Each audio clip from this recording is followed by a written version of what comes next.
Hi, this is episode 4 of GitForLaw, and here we're going to learn to use some other materials in a more efficient way. So if we remember that we had started to write something that we're calling a software license, and we improvised a number of deal points here, and we'd had a collaboration back and forth with the other side. And we'd come up with a 50-day period for payment, and we'd parameterize that here. But notice that we've just been improvising these things all along. There has to be a better way. So what I'm going to do is we could do a software license, but because a good deal of the focus of the course is on software as a service, and that's a really important area, we'll change this to a software as a service agreement, and I'll show you how you can use the materials. So again, you go up to GitHub like this, and go into the Common Accord account, and we're now in the one where I collect almost everything, called smack.org.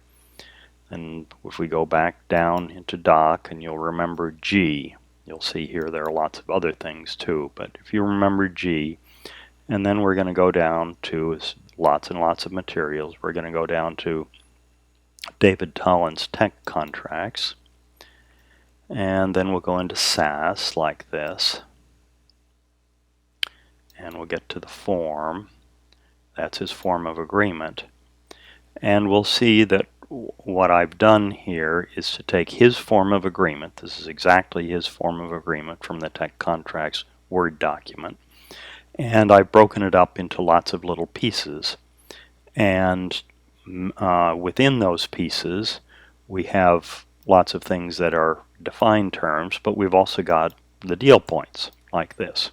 So you could, of course, search for this curly brace, and it'll show you essentially where many of the deal points are listed, like that.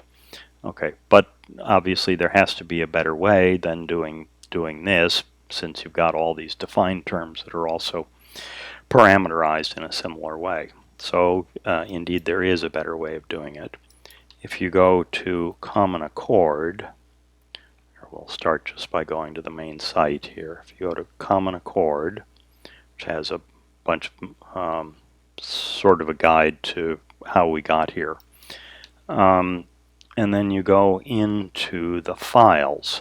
So here, go to Common Accord, you go to the pros objects in G, and then we find the TechContracts, which is here, and the SAS agreement.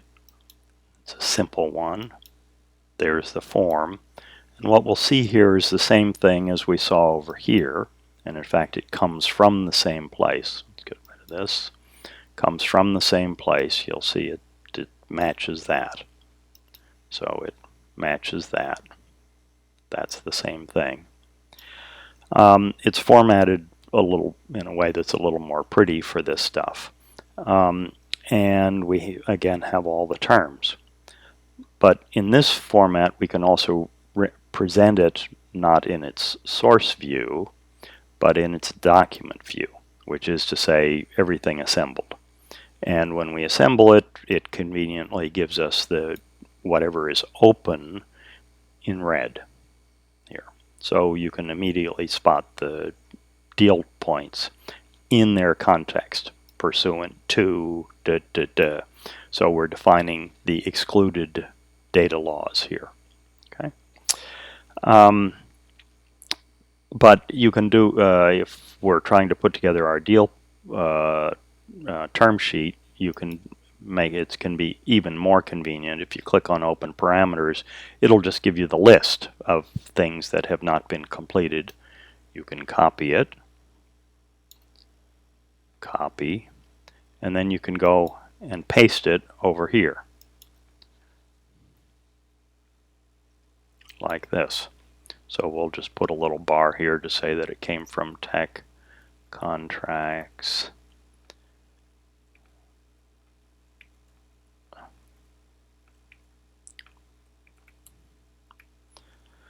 that that's where it came from. And then you have all your deal points, and you can start to fill them in. Okay, what's the length of the contract? You could say, well, 1 year. What are the renewal periods? You could also say 1 year, etc. So you'll see which law, the laws of the state of California. We'll discover there's a more effective way of doing this even than that. The state and federal courts for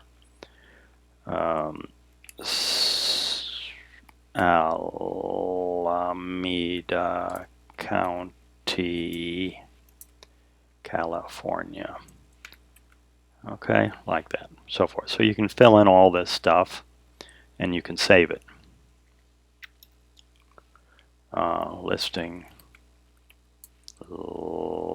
Listing of deal points from TechContracts, SASTOS,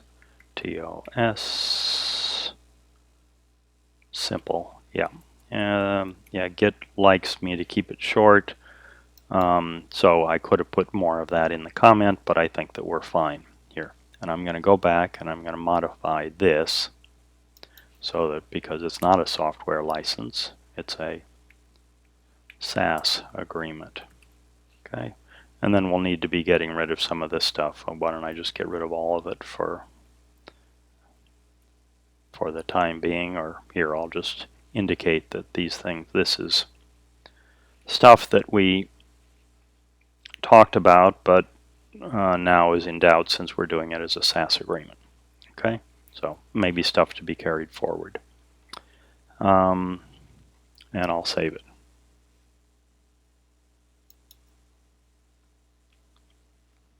So now I can go and obviously say to the other side, here's what's different between, it's an awful lot that's different. I filled in all these things. Please do your work. Now, let's assume that they do their work, and we think that this, but we want to make sure that we're clear on what the reference is to, because what if somebody improves this thing or fiddles with it so that the text no longer says exactly this? Well, you can solve that if you go back to GitHub and you reference the you find this. So this, you find this, and you take this crazy number here. This is proof of exactly the state of the whole smack.org repo, like this. You see, of the whole smack repo. This is the proof of its state as of that time, so that we can go back here to our, we can go back and we can edit this thing, and we could say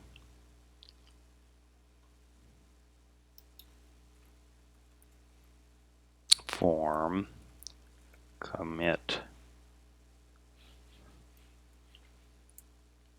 So we could have that commit, and the form would be from here. So if we go back to where our form was, the form would be this.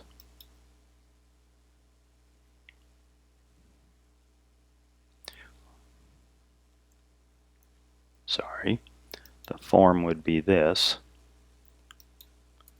And we could give the full URL, but we don't actually have to. We could simply do this, and that would be adequate proof, because this thing is essentially unfalsifiable. Okay, so this is associated with the state of that as of that time, but I'll leave the full listing here because it makes it easy for somebody to find. Okay, and then we could say here, making definitive reference to the SAS form, like that. One could even imagine here that the parties sign this form here, having filled everything in like this, having filled everything in, that the parties sign this form, and as long as it's got this reference, there can't be any ambiguity. Then got, of course, the basic issues of electronic proof and things like that. But there is zero ambiguity as long as somebody has correctly copied this. Okay, so we'll just say making definitive reference to the SAS form, like that. Okay. Thank you very much.